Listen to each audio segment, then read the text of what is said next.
Well, good morning and welcome to Gospel Greetings number 25. You'll remember that last week we wound up Philippians and we talked about the verse from 121. For to me to live is Christ and to die is gain.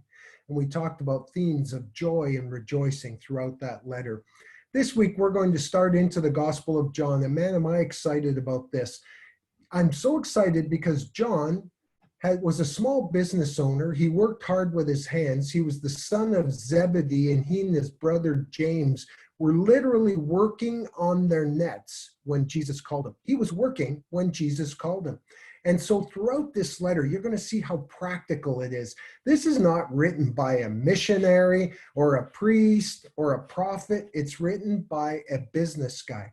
And it's all about one major theme, which you see in chapter 20, verse 31. He says, I write this that you may believe that Jesus is the Christ, the Son of God, and that by believing you may have life in his name. This is the guy who wrote 1st, 2nd, 3rd John, the book of Revelation, all written by a business guy. He was one of Jesus' inner circle. There was Peter, James, and John. They witnessed the transfiguration, the agony in Gethsemane, and he was so close that when Jesus was dying on the cross, he asked John to take care of his mother, Mary.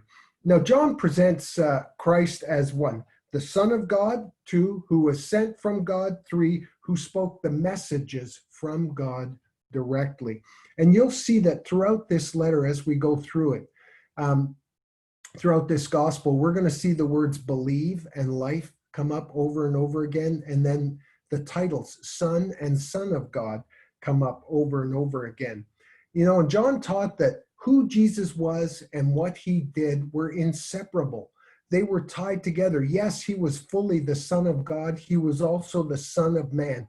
And he was the creator and sustainer of all things. These things come up over and over again. And if we don't get this right from the start, we will never have the faith. We will never have the trust to believe in and have that eternal life and be sons of God that is promised to all of us through this letter. Now, I saw this week at a funeral, at Jeff Ritzkis's funeral, and we mourned with Jeff in the loss of his dad. But we saw real life there. His dad was a man of faith who trusted Christ, who prayed every night for his family and extended family and grandkids and kids. And that faith was just seen throughout all of the people at this funeral. So while there was tears, yes, and grief, but there was also hope and joy in knowing where Frank is right now and where we will be one day. Now, as I mourned with Jeff, I thought about something. Jeff's the leader of our Kentville group. He helped start the Manatik group. His son, Andrew, is in Tim Klein's Band of Brothers group. His brother, Kevin, is now in Gary Gruen's group in Hamilton. And his brother-in-law, Hugo, is in Jim Turnbull's group in Hamilton. Jeff's been to Indonesia, been teaching and training around the world. And this one man, throughout his whole sphere of influence, you can see Christ being lifted up. That's my challenge to each of you today. You don't have to go to Indonesia or go to Colombia.